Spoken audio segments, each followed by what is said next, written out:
Hello. Last video was a lot.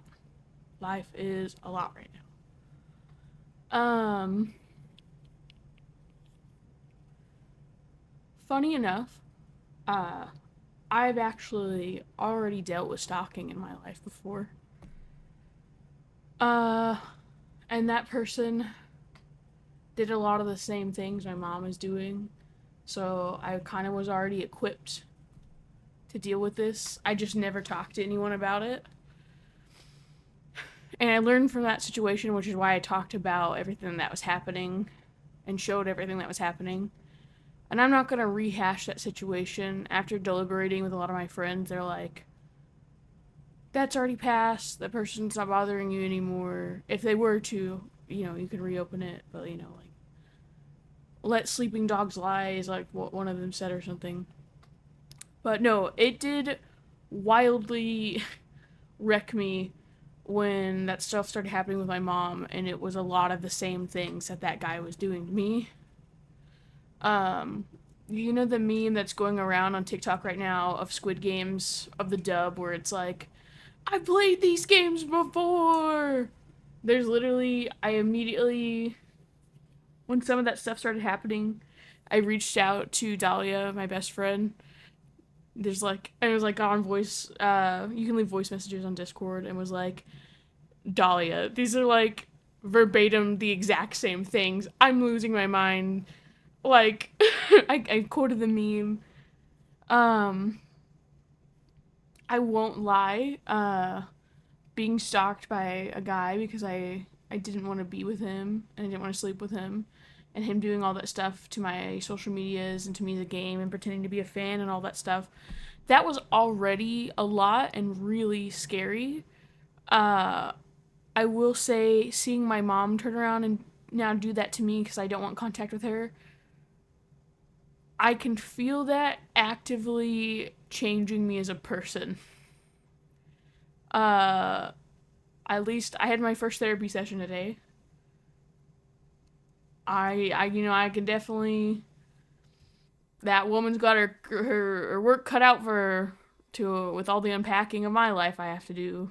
Um, gosh, what's crazy is I used to always joke with my friends like I wish life would just give me a break and give me like a training arc season because I always joke my life is like a writer's room because everything's so insane.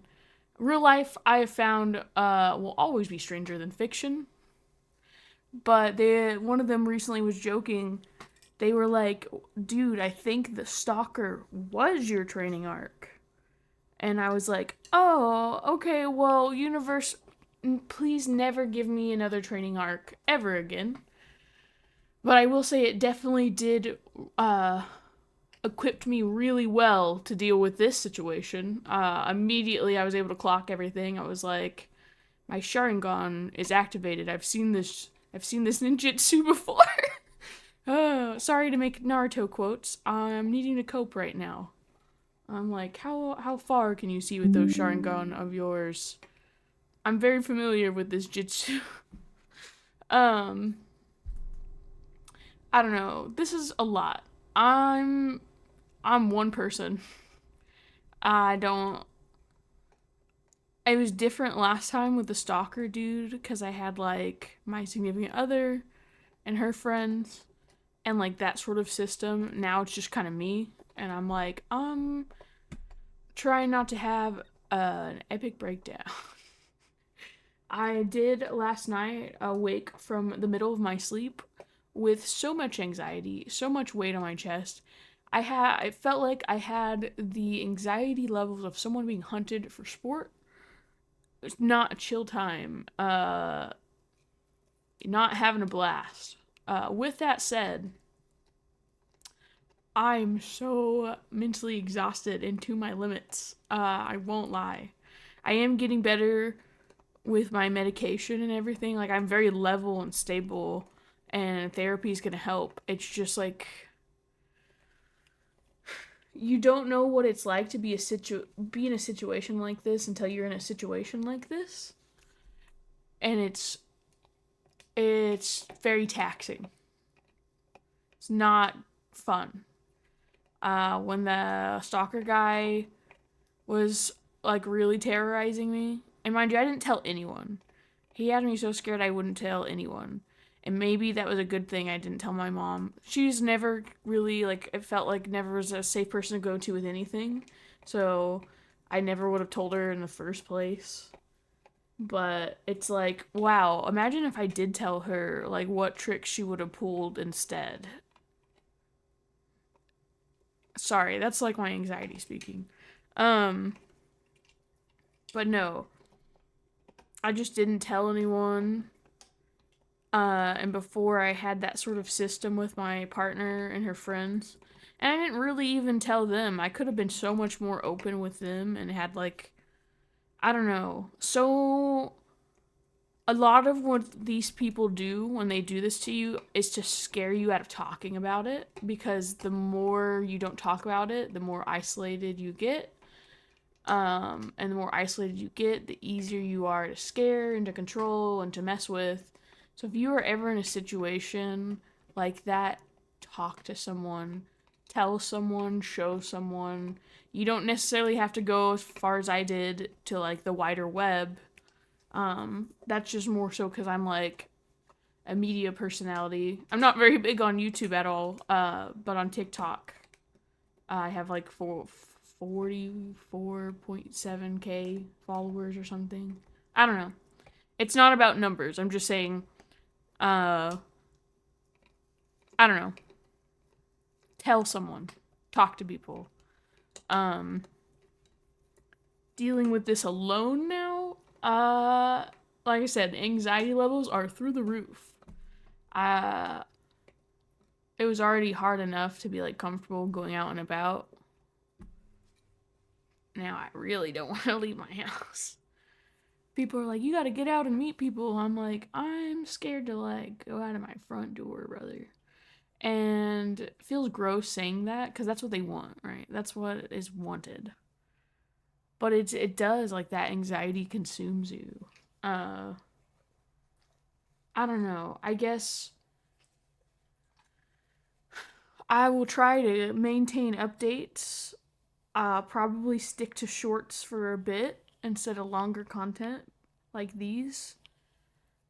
I just know I am so mentally exhausted right now. There are so many, I don't know. I I'm glad my life is moving in a better direction. That's all I can say. That's a good thing about it.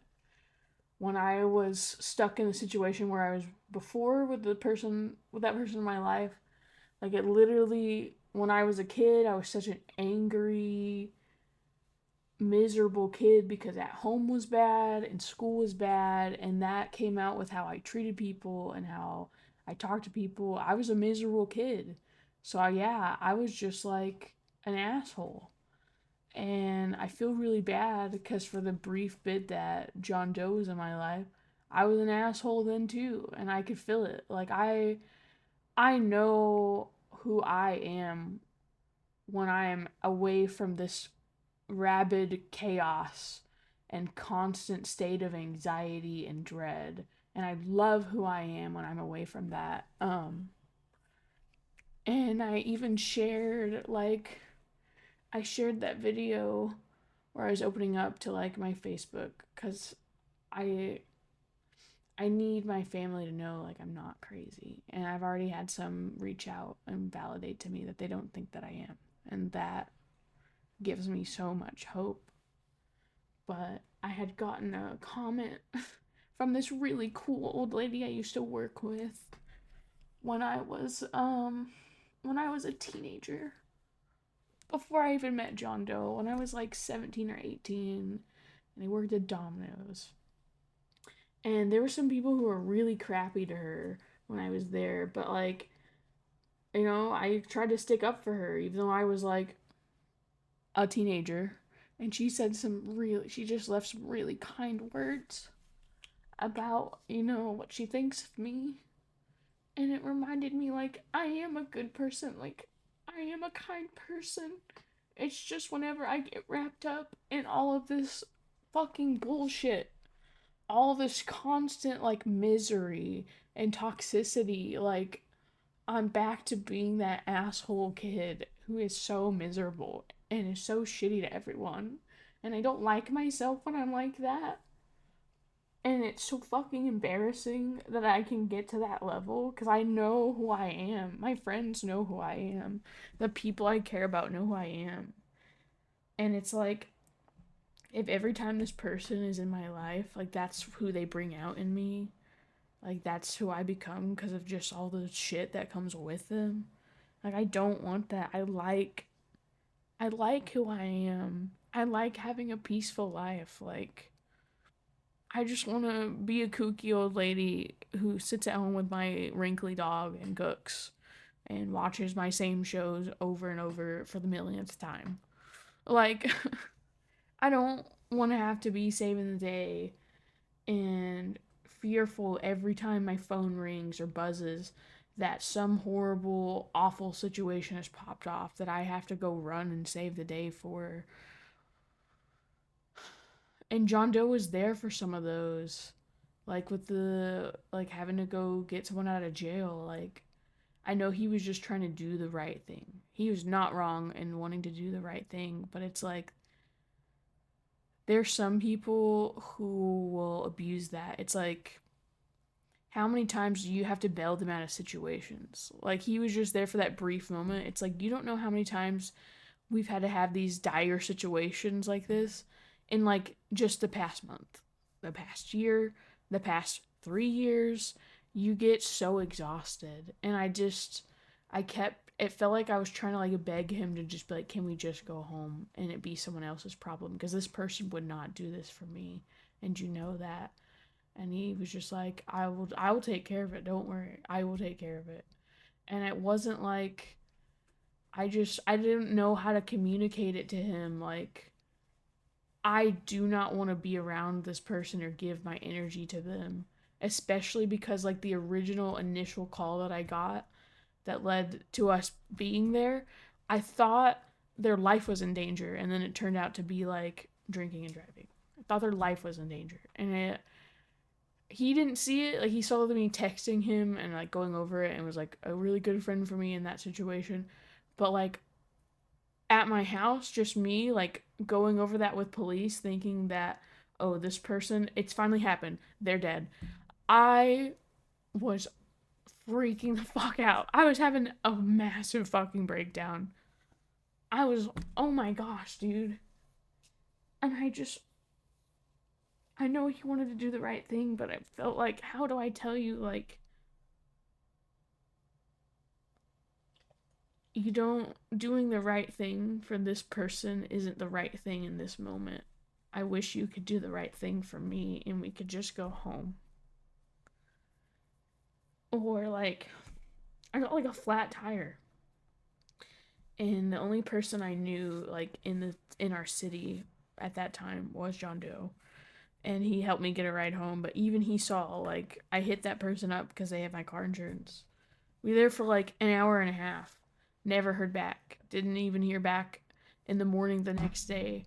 It's like if he wasn't there, just by the mere happenstance that we came back into each other's life, I would have just been screwed. It's like this is I should not be in the position of parent to my parent is how it felt all the time and it was just so nerve-wracking. It was so nerve-wracking. And I already had enough going on in my own life. I already had enough going on with my own mental health and my own situations. And I won't lie, I couldn't get access to like mood stabilizers, which I don't need mood stabilizers. I've found my medicine for my CPTSD has worked better than any mood stabilizer I've ever had. The best medication I've ever literally ever had. It's a godsend. But I didn't have any access to like psychiatric meds past like my Adderall. And when I don't have that stuff, I everyone who has that any sort of disorder like that, you need something to like take the edge off or you're going to lose your mind. And like it might be drinking, it might be gardening, And it's like any time in my life where I'm doing that a lot, be it drinking or gardening, I'm not doing well. I'm doing really bad up here. Because it's like, yeah, I have complex post traumatic stress disorder, like, and constantly being forced into these like crazy negative environments where it feels like it's life or death, where it feels like it's just so high tension. Like it was killing me. When I say that I'm not being hyperbolic, like it felt like that was gonna kill me. Like it was destroying my mind, and it was just so embarrassing that you know, it's like, wow, you stumbled back into my life, and this could have been like this cool thing, and it's like, wow, it's all getting fucked up and ruined because my life is still in the same shitty point it was when you first met me. Uh, I guess nothing has really changed. Uh, and then, that really opens your eye to a lot where you're like, I don't want to live like this forever. And if the main thing that is driving my life to be like this forever is this like one person, it's like I might have to just make hard decisions um that nobody wants to make. Cuz I know any of my periods of life without all of that around me, I have been so happy, and I have been able to make so many great things like my game, and I've been able to make so many people happy and it not feel like I have no energy to do so or like I'm dying inside. And it just feels like that was a moment to like right a past wrong. And I just failed myself. I don't know. I do think I need a break of sorts because I'm tired. I'm going to be working on me, I'm going to be working on my game. But I figured I'd put this last bit out there. So, thank you guys.